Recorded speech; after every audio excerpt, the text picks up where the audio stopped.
like we still have a few more people filtering in, but we have a lot to cover today. So why don't we get started? My name is Adam Prescott. I'm an attorney at Bernstein, Shur in Portland, Maine. And thank you for joining us this morning.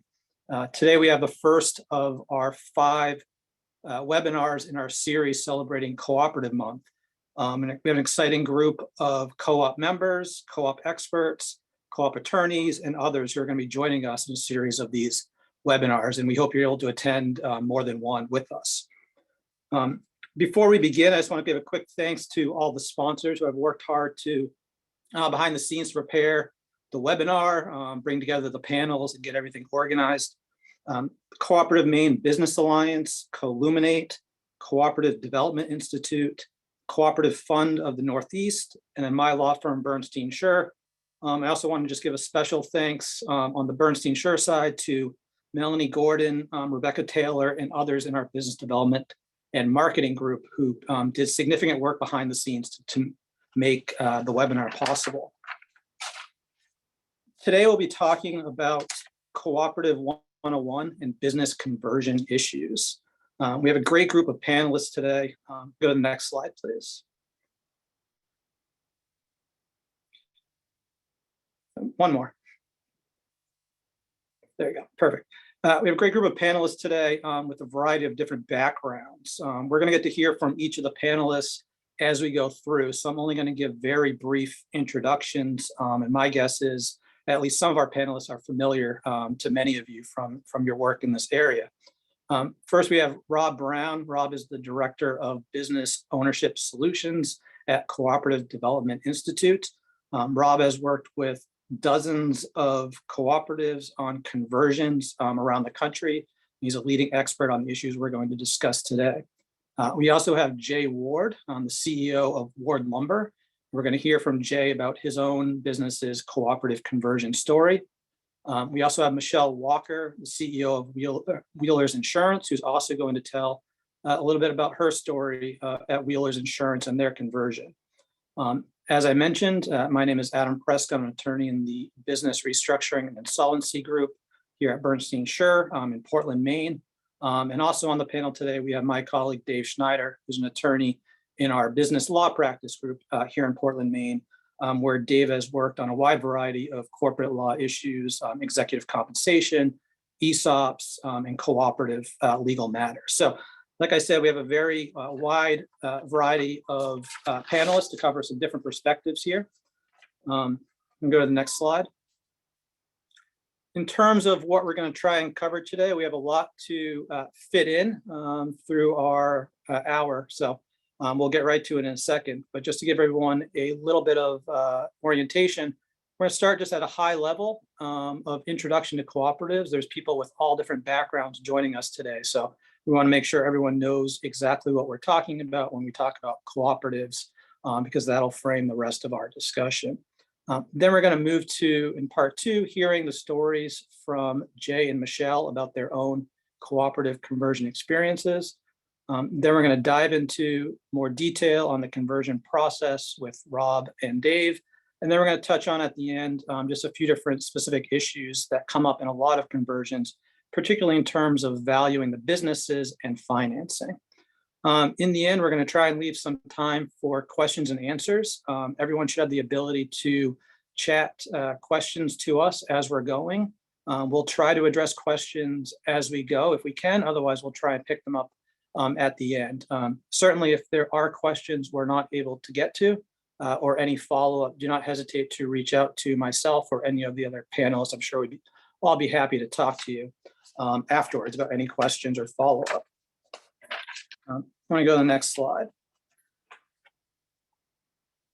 All right, so jumping in, Rob, why don't we start at the beginning? Can you tell us what is a cooperative and maybe what distinguishes a cooperative business from other types of businesses?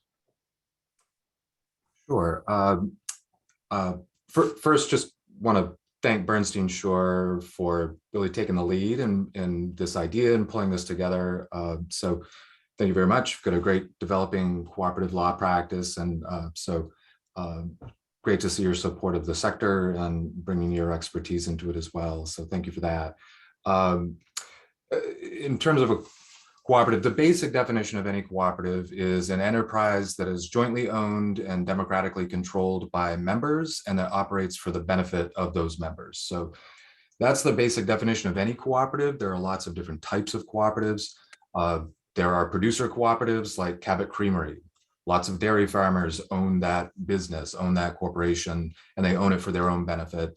There are consumer cooperatives like food co-ops. A lot of people have seen food co-ops, or credit unions, which are financial services cooperatives owned by depositors instead of outside shareholders. There's housing cooperatives, there's electric cooperatives. For the purposes of, those are all types of consumer cooperatives.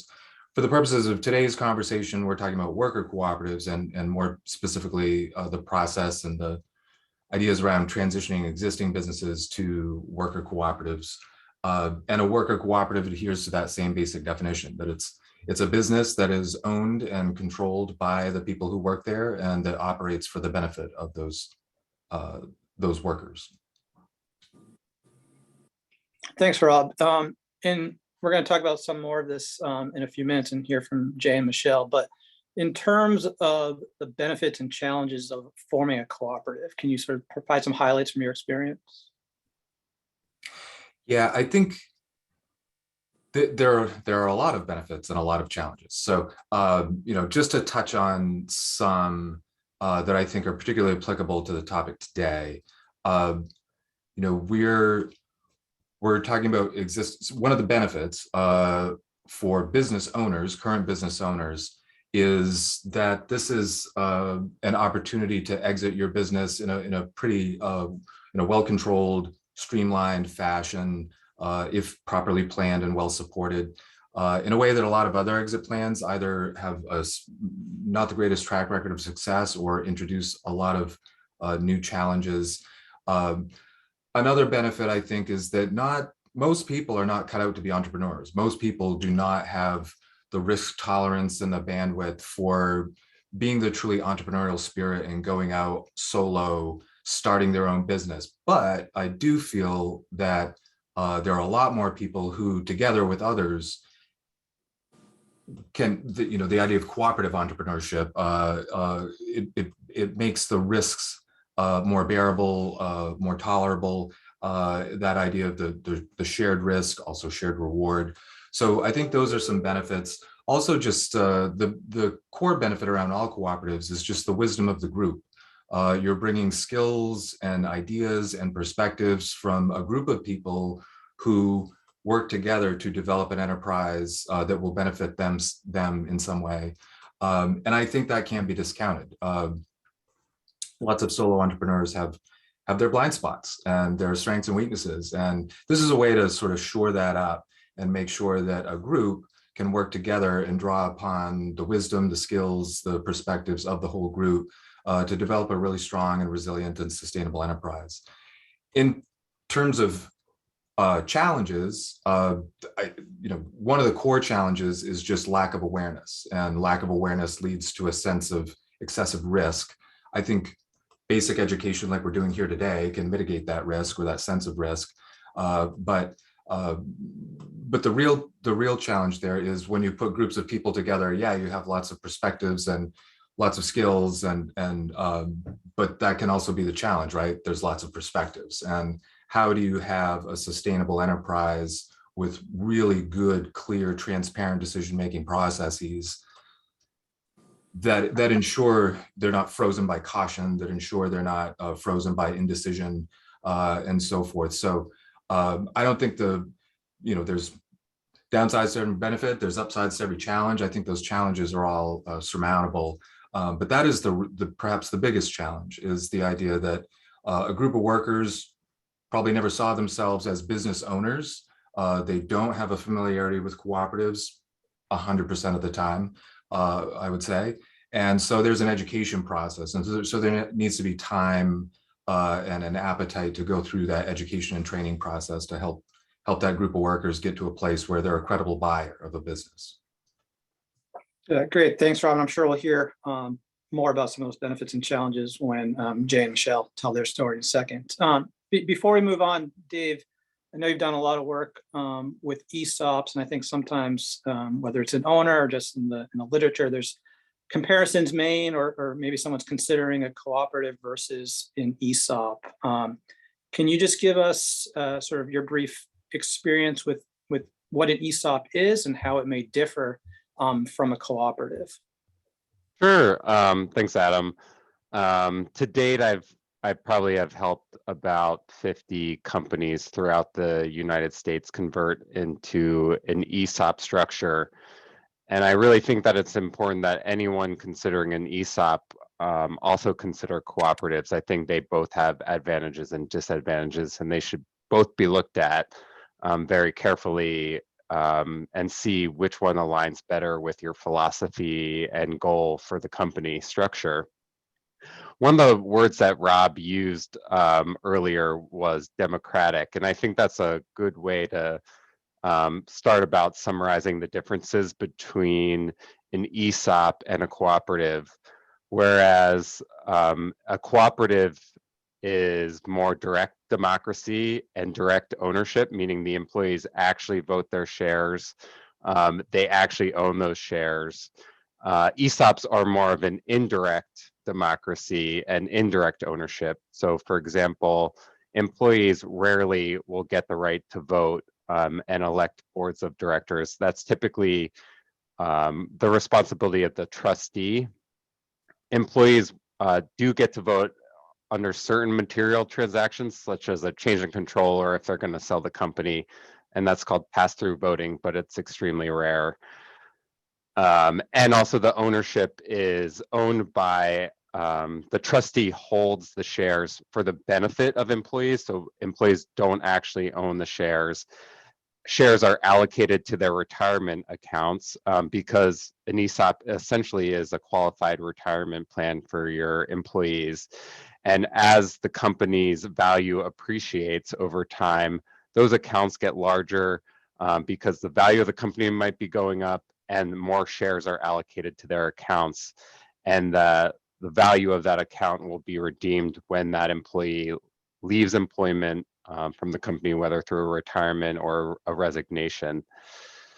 So that's kind of the essential difference. There are some tax differences between a cooperative and an ESOP. Typically, ESOPs become a tax-free entity, so companies don't pay taxes for their profits, assuming that it's a 100% ESOP. Many companies don't necessarily go directly to a 100% ESOP. So, for example, if you're 50% ESOP owned, then 50% of your company would be taxed and 50% would not. So those are kind of the general differences, and I would just encourage anyone on this call today to look in depth into both options as they're kind of thinking about next steps. Thanks, Dave. Matt, can we go to the next slide? And Rob, I think you had mentioned sort of one of the challenges is just awareness around co-ops. Can you talk about, as perspective of a business owner, why they might consider employee ownership, particularly as a succession plan? Yeah, I touched on this a moment ago. I mean, the statistics aren't great around exit planning out there right now. If you look at national surveys, somewhere around 79% of business owners think they're going to retire within a decade. Over a third of business owners think they're going to retire within the next 3 years, but only 17% of business owners have an actual exit plan. So all these business owners think they're going to exit. Few of them are doing any actual planning to do so.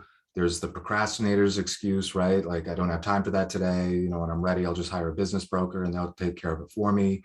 But only 20% of business listings actually sell. Family transitions are on the decline. They're just for all sorts of reasons. So there's some assumptions perhaps on the part of business owners who are very successful at building businesses, but have no idea what to do, who to turn to, what questions to ask when it comes time to exit that business.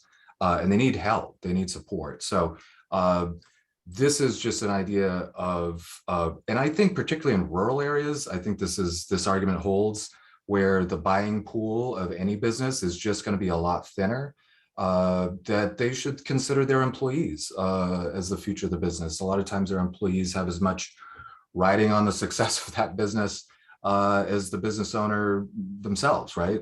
It continuing so they can get the retirement income they deserve, and those employees who rely on that business for their livelihood can actually have an ownership stake, and not just profit from their work, but also profit from ownership going forward. So I think, and I would also add, I think the idea of selling a business on the open market, I think a lot of businesses don't realize the significant risks that come from an improperly or suddenly marketed business where your key employees, key customers, key vendors all start looking for plan B because they don't know what the future brings.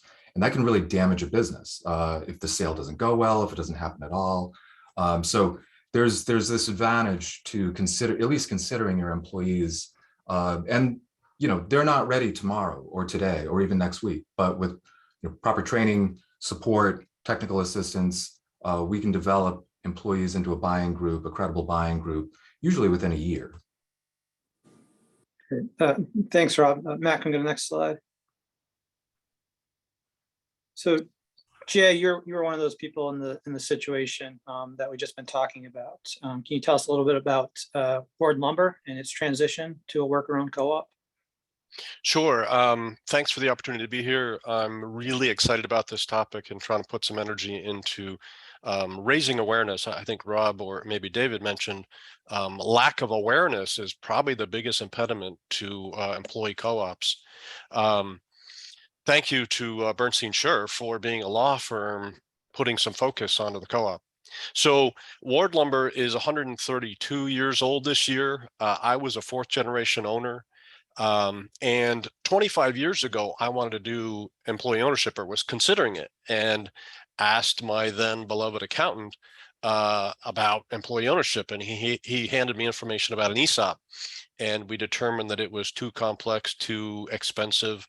And David, maybe you could talk about the expense of ESOP versus co-op at some point. Yep. And so I just shelved it. And always in the back of my mind that, man, that makes a lot of sense to do employee ownership somehow. But it wasn't until 2018 that I stumbled almost literally onto the worker-owned co-op concept. I'm not much on social media, but I was on Drama Book. I'm sorry, it's called Facebook. And I stumbled on a post and went down the rabbit hole. And by 2 a.m. or before 2 a.m., I had found Rob Brown, one of our panelists, and other resources, and realized that there was this concept out there and it made so much sense. It was what I was looking for. In our case, the lumber business is a fairly low margin business. So the expense of an ESOP just put it out of reach. So it made sense for us to at least look at it. I mentioned Rob and CDI, and we started talking with Rob. I started talking with Rob individually, and then I got some employee team members involved. We went to a employee ownership conference at the Vermont Employee Ownership Center, and we started to gain some momentum. We were close until we had a pandemic, and then it took an extra year after the pandemic started to make it happen. All but one of our employee team members who were eligible at the time of our conversion became an owner. I guess one of the challenges that was alluded to earlier is the employees are making a purchase decision. With an ESOP, sometimes the employees don't find out about it until after it's done, and here you go. And it's a wonderful thing to have an ESOP. With a co-op, the employees have to make that decision, and that takes education. Rob alluded to the fact that many employees may not have seen themselves as a business owner, and there's a perception of risk. And overcoming that is maybe one of the bigger challenges of a conversion. Certainly doable, especially with CDI's help. We were very successful. I will tell you that I was represented by an M&A attorney, 30 years in the business, and When I called him up in 2018 and said, I'm thinking about doing this worker co-op thing, he said, don't know anything about it. Let me do some research. And then after we completed our conversion, he said, this is a hardcore mergers and acquisition guy. I just want to frame, he did big deals and, it was all about making it happen for sellers maybe. He said, this is the most elegant solution I've ever seen.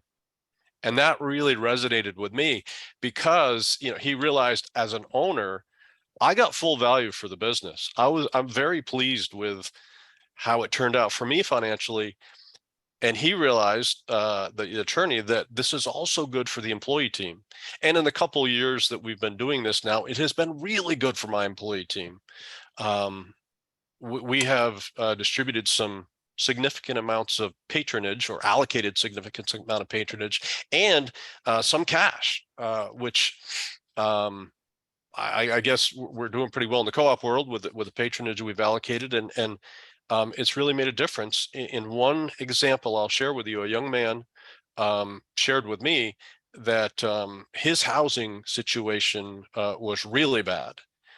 He used some of his patronage payout, the cash that he got, to improve his housing. And I'm not here to tell you that it's perfect. By most standard, it's still tough, but he is in a way better place as a human being. He is healthier and happier with the new situation that we were able to help him through his co-op ownership achieve in a very short period of time. And I hope he's going to be able to improve that situation. So for me as a business owner, I'm pleased with the cash I got out, but it's not just about the cash. It's also about changing lives. And that's just one example where I think we've made a difference. So let's go to the next slide. So what's the same? So one of the benefits of a worker co-op is for a conversion from existing businesses, there's a lot the same. Currently, I'm still the CEO. I decided to stay on. The owner doesn't have to, but that was what made sense in our situation. Our employee team is the same, all the same people. Because we're the same company, we have the same business practices, the same policies, we have same customers, hopefully. So for the employee team, the customers, for the communities that we serve, we're the same business. By contrast, maybe not with an ESOP, but with an acquisition or a dissolution, there's a whole lot of change, and maybe the business goes away or it becomes owned by some big corporate giant or something. So there's a lot that's the same. The employees feel good about being in the same business because change is hard for all of us. A little bit about what's different. I mentioned I got some cash out. So I got cash out, I got equity out. I still hold a portion of the sale as a note. But I have cash out that I've been able to invest. Did that through a 1042 exchange, so no capital gains. What else is different? I now, well, where I was the owner, sole owner, and made decisions with my CFO and my managers, now I report to a board of directors. And that's a little bit what this diagram on the right of the screen references. I'm the management person and management representative. So I report to a 7-member board made up of employee owners, many of whom I've worked with for decades, some of them decades. So I'm learning to report to a board. That board is learning to represent that ownership piece of our business. Our employee owners, representative of the membership there, get to elect that board. So there are some differences in that way. But I think and one other difference that I'll mention, we were very successful. We don't get to 132 years by accident. We're really good at what we do. And I know how to run lumber yards and paint stores and hardware stores really well. And our employee team did as well. But with ownership, there's just a little bit more. There's just a little bit better in little places, but lots of them. And I'll give you a quick example. When our receivers bring in materials, millions of dollars of materials every year, if something's incorrect, they have to make a claim, if it's damaged or it's wrong or whatever. We hadn't even completed the conversion, and I got a claim for 2 pieces of molding, which was valued at $10. And I realized, holy smokes, I've never seen a claim to that detail, but somebody's thinking differently. In the past, that would have just been kind of swept under the carpet and not worried about it. But now that $10 represents $10 out of my pocket as an employee owner. So as good as we are and we're just a little bit better. And that's really exciting for the health of a business in a rural community like we are. Mistakes. Yes, go ahead. I just wanted to say, Jay, I'm really glad that you brought up a story like that. I've heard countless examples of that. As soon as employees becoming owners, their behavior drastically changes, and they're thinking of ways to help the company, to save the company money, to do things more efficiently. So I've heard countless stories like that, and so I'm glad that you have also experienced that yourself. Thanks for jumping in, David. Helpful to have you say that, and then it gives me a break to rethink. I'll share another sort of in that direction. I was on a panel with some other employee-owned companies recently, and the theme was how to engage employee owners. And we did a lot of prep sessions, and we're a worker-owned co-op, as we've talked about, and the other folks were ESOPs. And I realized through our planning that they really were struggling getting employees engaged. We don't have that problem.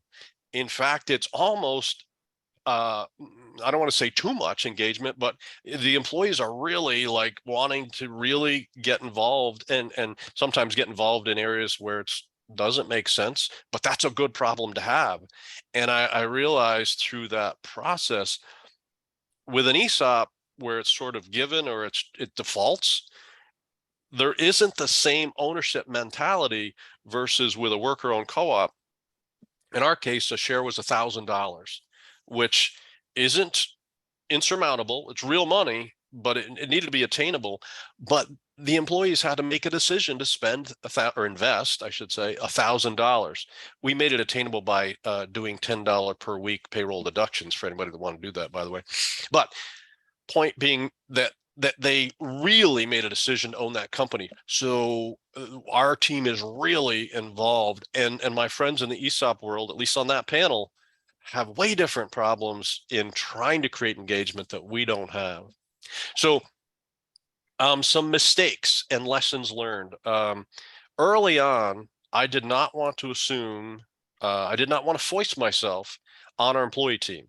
I was the president of the company at the time and was the most senior manager, but I wasn't going to own the company, so I didn't want to assume that I would be the next CEO. So I said things like, if you want me to, I will continue to run the company. My friend Rob counseled me about 6 months in and said, you should really make it really clear. So I started saying, and I'm going to run the company for you. And the temperature just went, whew. I had one guy say to me, I was really nervous, but if you're going to stay on, I'm in. So a mistake I made that I would share with others, if the owner is going to stay on, and again, that doesn't have to happen. There needs to be management, but if it's not necessary, that's different. But if the owner's going to stay on, you got to tell people that. I think it's a really good deal, by the way. The employees could buy a share in the company for $1,000, and I'm going to run it for you. You get all the profits, and I'm going to run it for you. I will tell you that the lack of awareness, somebody mentioned, fear of the unknown is another version of that. In some of the early meetings, I was explaining this, and I didn't have the language for it. And somebody said, and it got back to me, why is Jay screwing us like this? That hurt, but I realized it's just such a wildly crazy but really cool idea, and that fear of the unknown struck some fear and some misunderstanding. So one of the mistakes I made was not having enough information early on, and not being clear that I was going to be around for the interim. There's 3 transitions that Rob has explained. There's an ownership transition that happens on the day of the closing. There's governance transition relative to the board of directors. And then potentially in the future, there's a management transition. I needed to make clear that that management transition was not going to happen as soon as the ownership transition. Another lesson that I learned was, and And boy, Adam, tell me where we're at on time here. I haven't seen a pop-up yet. Another lesson I learned was financing. My CFO, Debbie, and I have had a great relationship with a commercial lender for decades, but they weren't gonna finance this deal. So, she and I are looking at each other like, where's the money gonna come from? So many times Rob would say, don't worry about the financing. That'll be the easy part. I am here to tell you that that was the easy part. The education, getting through the nitty gritty of the details, which wasn't horribly crazy, but that was the harder part. The financing through our good friends at Cooperative Fund of the Northeast was the easy part, and CFNE are a wonderful partner. I guess Great. I guess I'm probably right at the end. You're going to give me the hook. Conversion resources, CDI, Rob Brown, Cooperative Fund of New England. There's lots of others out there. One of the things when I do these presentations solo is to tell business owners that there are resources out there. And if I could get one message across, it's that you don't have to be an expert in developing a co-op. I wasn't. I'm not necessarily now, even, of course. But there are people out there that know how to do this. So I want to answer questions at the end. I want to be a resource for folks on the call. And if you are working with business owners, I usually put my phone number up on the screen. Please call me, especially the business owners. I'm not a co-op expert, but I have lived this, and I am happy to talk to other business owners and share my experience of how I got full value and how it's worked out very well. Great. Thank you, Jay, for telling all the detail of that story. Why don't we go to the next slide and turn it over to Michelle to tell her own story about Wheeler's Insurance. Interesting to see as well how it compares to your experience, Jay. Thank you. Well, so my perspective of going into this worker cooperative conversion is going to be slightly different than Jay's. So he came in as an owner selling to his employees, whereas I'm coming in as an employer buying from the current owner. So a little backstory about Wheelers is we are an independent insurance agency located in Western Maine. We've been in business since 1864, so 158 years and going strong. Some would say we're actually stronger than ever, which is a pretty great achievement considering what we've been through recently. So really great. We specialize in personal, commercial, life, and health insurance products, and we currently employ 13 people, with 9 of them being owners. Most of the employees that were on during the conversion process are still owners. We have lost some, and basically just due to life situations, moving, families, so on and so forth. So prior to the conversion to the worker cooperative, Wheelers was a 4th-generation family-owned business. It was owned and operated by Michael Newsom and his father, and prior to them, their family. Michael proposed the idea of selling the agency to the employees back in 2017, and I'll admit it was definitely met with a high level of resistance. And I think it was mostly because of the unknown. Like it was scary. We had people that were just coming in, doing their job, collecting their paycheck, and going home. So exploring this whole new world was really, really scary. So it took us a little while to kind of get our feet wet and just, like figure out that it was okay. And so once we got over that hurdle, we started to really explore the option. And Michael opened up a channel for us that I don't think is really a common method, but he let us operate as the co-op before the official conversion process even took place. So it was kind of a trial basis. We were able to elect our mock board of directors at that time. We formed bylaws. We went over procedures, policies. We opened up our financial books, and we were completely transparent throughout our entire agency, which was a challenge, but it was really eye-opening. We built trust amongst each other. We encouraged each other. We learned to ask hard questions, which was a challenge, but really benefited us all in the long run.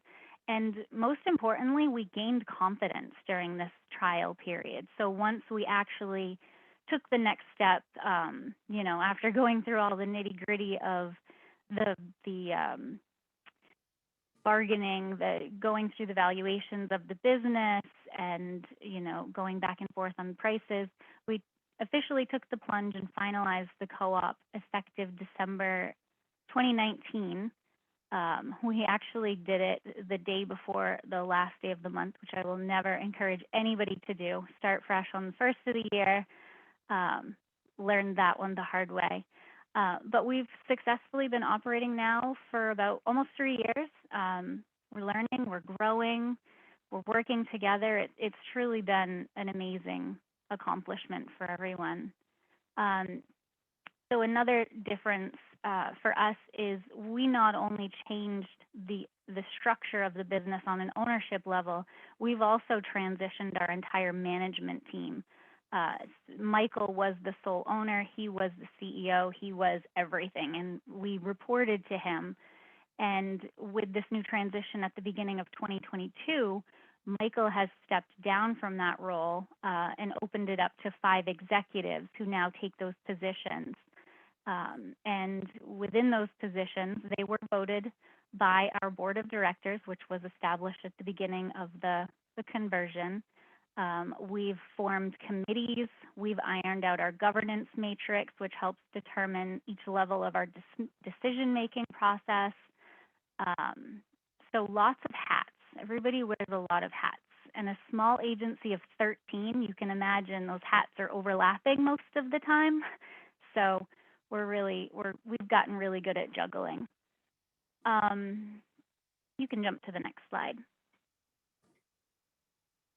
So what's the same? Basically, all of our employees are here still, for the most part, with a couple of exceptions. Michael is still on. He is still an owner, which has been really beneficial because he's an amazing mentor and he's offered support. He's been there. He's helping us still within the transition, even 3 years after. So that's been great. What's different? Well, everything. Everything's different, but it's been fun. We're still learning the different roles. We're learning to speak up. We're learning not to lean on Michael. That was kind of a struggle. Whereas you look at someone I had been here for 8 years before the conversion. So when you have a boss, that's who you go to for your problems. So to not go to that sole person has been different for us. So we're learning to look for our own resources to answer our own questions and lean on the rest of our board of directors and members and owners. So let's see, mistakes and lessons we've learned. Well, aren't there many? Really just listening to each other, trusting each other, being open to new ideas. There's so many different complexities of owning and running a business. So reaching out to resources like Rob Brown at the CDI and working with CFNE has been huge for us.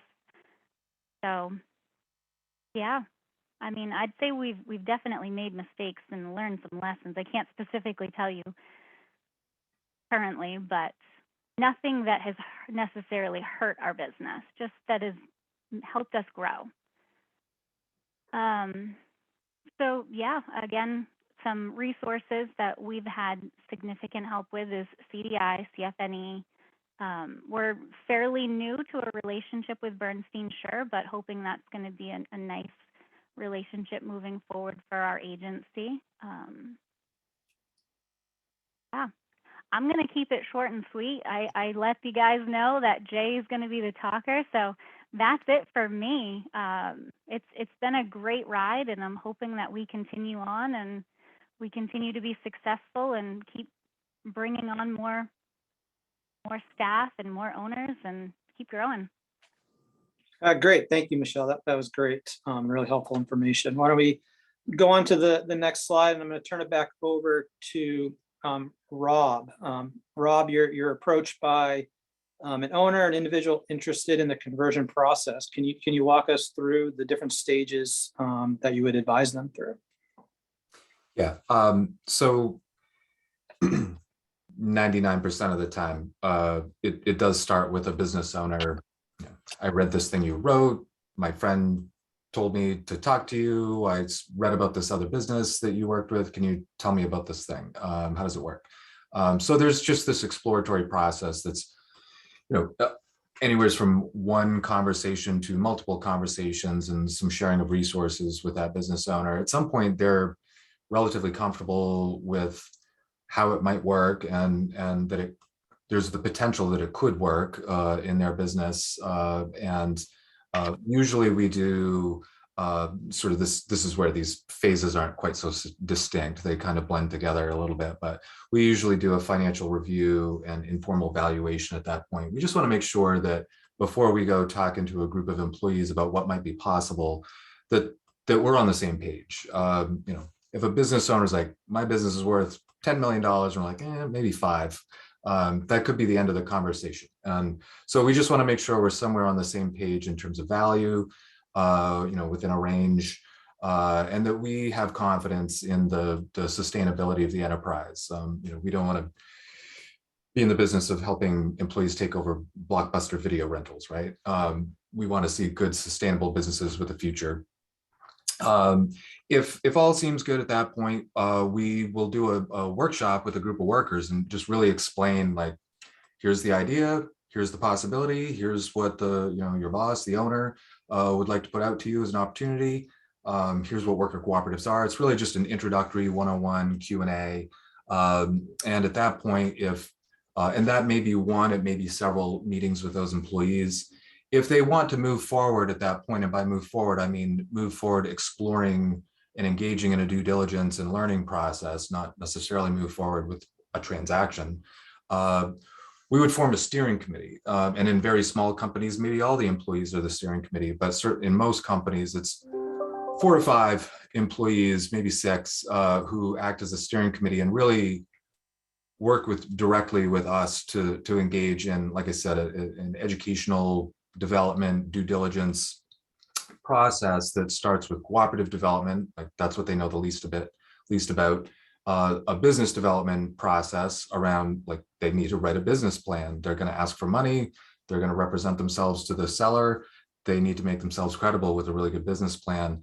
And all that goes into that, a lot of financial education. How does this business make money? Where does all that money go? How much is normally left over? What's a good year? What's a bad year? Most employees, almost no employees really know that. So we open the books and have to go through all that. And then if all is going well at that point, we're getting into executing a transit. Okay, it's good. You got a business plan. You get how the business makes money. It's got a good future. You've got your corporate bylaws. You've done your structuring. Let's talk about a transaction. Let's meet Cooperative Fund of the Northeast or another lender. Let's come up with a deal. Let's do a purchase and sale agreement. Let's do all the typical stack of transaction documents that get put on a table to make a business sale happen. Very importantly, as important, I would argue more important, is that once all that is done and these employees now, congratulations, you own a business, there's a process ongoing afterwards around some mentoring, coaching, and training that needs to happen for that business to truly be sustainable into the long run. Those workers have put in a ton of work to get to a point of a transaction, but it really is just the beginning, because now they actually do own it. So that starts at the very least with board training. It's a corporation, they need a board of directors.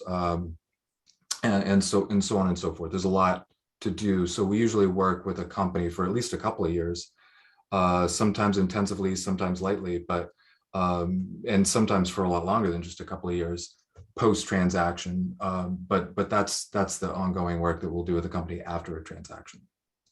That's the gist of it. Great. Thank you, Rob. Why don't we move to the next slide? And I think we've covered a lot of the advantages and challenges throughout the prior discussion. So in the interest of keeping on track for everyone's schedule, I know at least those on the East Coast, we're also right before lunch. So very important to stay on track for timing. Why don't we skip forward one more slide and turn to a little bit deeper dive into something that's come up, I think, from everyone, which is in terms of valuation and financing. And Dave, in your work, I know, raising capital is an important piece of your practice with clients, variety of different types of businesses. Can you just walk us through sort of what the common forms of financing are? And then, Rob, maybe you can jump in as well and provide sort of an overlay of, co-ops and what the most common forms you see are. Sure, Adam, happy to. Before I dive into this, maybe I will respond to two thoughts I had during this presentation. The first one is Jay asked me to speak about the costs of an ESOP. And I do think that it's important people to know that there's typically a one-time conversion cost to convert to an ESOP. And that can run in the $50,000 or more range because you're hiring lawyers for both sides of the transaction. You're hiring a trustee. You're hiring independent valuation consultants on both sides of the transaction. So there is typically a large one-time cost for conversion. And there's also an annual cost because you are required by law to value the shares at least once per year. And so you have to engage a valuation consultant to value your shares. And that can typically cost between $5,000 and $10,000 a year. The other thought I had was during Michelle's presentation about the importance of having a management transition plan in place. I typically tell clients to have about a 5-year transition plan, especially in certain cases, if a founder or business owner has been running the company for 40 years, it's important for that founder or owner to take a role in transitioning the business to training the next management team to take over the business so that there isn't issues in connection with that transition plan. So just wanted to mention those two items that had come up during the presentation. I'll jump straight into financing the conversion process. And Jay mentioned the member source financing. His employees were a piece of the financing. He did a very creative structure of doing payroll deductions over a long period of time. And that's a good way to deal with it because a lot of members may not have the funds available to purchase the entire business. And there's going to have to be other sources that a business would look to other than just their employee members or their consumer members. And so another place that a co-op might look is outside investors. Typically, we see this either equity or debt with a preferred return, and that those preferred shares would be non-voting. So keeping with the practice of one member, one vote, preferred shares, while they get a preferred return economically, they don't have any governance rights, or they might have some very limited governance rights, maybe board observation rights, or maybe the ability to appoint one director until they're fully paid off. So that's another example of a source. Seller financing. So Jay mentioned that he took some debt, and so he's being paid off over time. And that might also be the case with wheelers as well. That's very common in co-op and ESOPs, that the business owner is taking a pretty large portion of the purchase price in debt, and they will be paid out over time. That can be also very important for a transition plan because then the founder and the longtime owner of a business still wants to be repaid that note. And so they have a huge incentive to remain involved with the business and to make sure that there's a really strong transition plan in place. Another source of financing is commercial lenders or banks. One issue that you will run into is that commercial banks will think that co-ops or ESOPs are these exotic structures, and they aren't comfortable with that. And I can tell you personally, I am taking a large role in educating banks about these structures so that they can get comfortable with it and feel comfortable lending it. But as Jay mentioned, there are also other sources to get outside financing. And finally, one is crowd financing. A lot of states throughout the United States permit crowdfunding. This gets very fact intensive on a state-by-state basis. You really have to look to the state statutes about how much you can raise from a person, how much you can raise in total, who you can raise from, and where that person is living. So anytime that you start to seek out a wider group of people to finance the conversion, I recommend talking to a securities lawyer to make sure that you're not running afoul of any registration, SEC registration or state registration requirements. Thanks, Dave. And why don't we go to the next slide, and I'll turn it back over to you, Rob. Touch on anything to add to Dave on the financing, and then, I think Dave mentioned some issues with traditional banks willing to finance here. So what do you see, Rob, as the common sources of financing in your conversions? And then I know you're not a tax attorney and you're not an accountant, but if you could sort of briefly provide an introduction to just some of the tax issues that are related to conversion, I think that'd be helpful as well. Yeah, try and be quick on this one. The differences are that a group of workers are not, because they don't have or even need the traditional forms of collateral that an individual business buyer might need. They're not putting their house up, they're not putting investment accounts up as collateral to secure debt. So that one of the things that is very similar with worker cooperative transitions as ESOPs is that they are by and large leverage buyouts.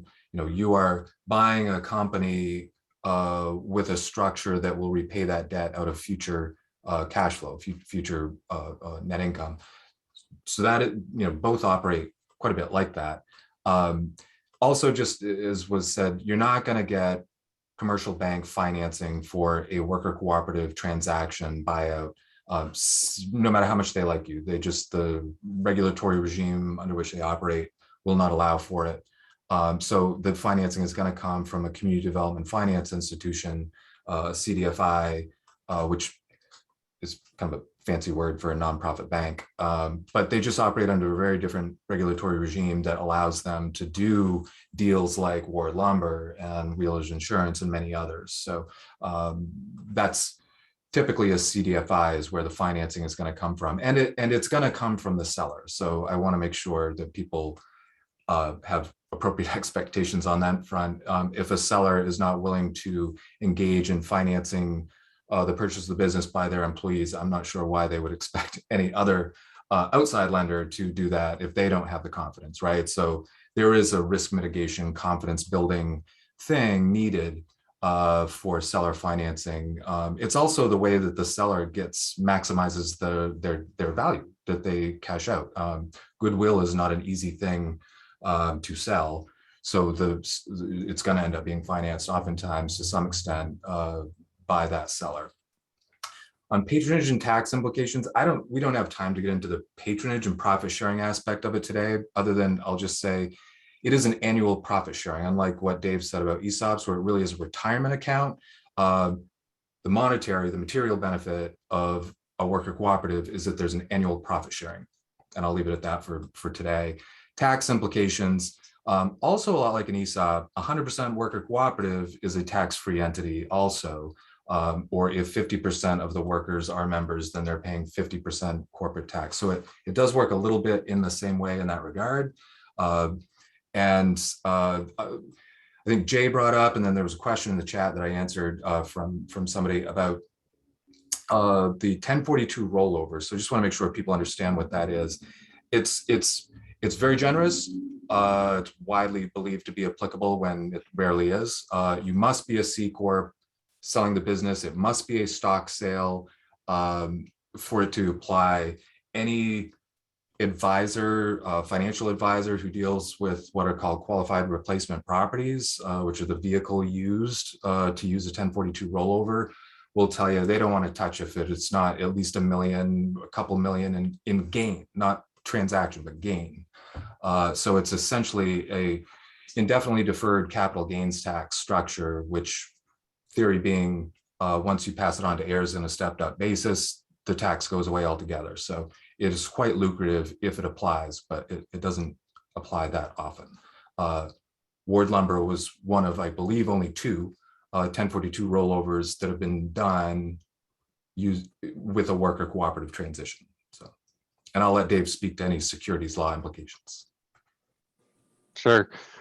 Whether you're fundraising through debt or equity, these are typically securities that need to either be registered or you need to find an exemption. It's too complex to get in the details right now because it's a very fact-based analysis to find exemptions or registrations that a business will fall under. Some of the facts that you should consider is, are you only going to be fundraising from accredited investors who may have a higher net worth than the general public, whether you're going to be soliciting the public, whether you're only fundraising within a certain state, and how much that you're willing to accept from investors who are not accredited investors. So these are all facts that we would gather. Different companies have different philosophies. Some companies want to raise funds from a broader base, including their member group. And we work with those companies in order to find ways to raise funds in compliance with securities laws. So my recommendation is, if you are going to be fundraising from members or members of the public or other investors, is to call a securities lawyer to review your fundraising plan to make sure that you're in compliance. Great. Thanks, Dave. I think we have one more slide here, and we're just at noon. So I think the good news is we've covered pretty much everything that's on the slide already through the discussions. But I think, Rob, maybe briefly, if you just talk about some of the challenges in the valuation discussion where you have employees negotiating with the owner and maybe soon to be former owner, or Jay and Michelle, if you have thoughts on that as well. But it seems like a challenging dynamic that's really important to getting the new co-op off to a good start. I'll just say that there are often always differing opinions of business value. And so part of the work that needs to happen is just some objective support to buyer and seller to reconcile those differences and to see a fair price that cash flow can sustain. I'll add that when I talk about this, while we're talking about a worker co-op or employee ownership, at its core, it is a willing seller selling a business to a willing buyer. And all the things that have to happen in any kind of transaction, business transaction, are the same. So we had a valuation done that was the basis of selling the business. And as I said, I feel like I got full value. So I think there's a lot of mystique put on this that I think can be moved away if we really look at it closely. One more thing I'll add, and I know we're running out of time. We have 60 employees. I don't know if I mentioned 60 employees, just to give a scope. And since our conversion, even prior to, we have seen a slight improvement of being able to hire and retain employees. So if I haven't got you interested by anything else I've said in this labor market, that is a differentiating factor to talk about employee ownership. And when we're handing out patronage allocations in cash, that makes people think about wanting to be at Ward Lumber. Great. Thank you, Jay. And again, thank you to, I think we were able to get to most of the questions. If we weren't able to get to them, including some coming at the end, feel free to reach out to any of us. So thank you to Rob, Jay, Michelle, and Dave for participating today and all the hard work behind the scenes. And thank you to everyone for joining us. I hope you're able to join us for one of our other webinars in the series. And again, don't hesitate to reach out. We really appreciate it.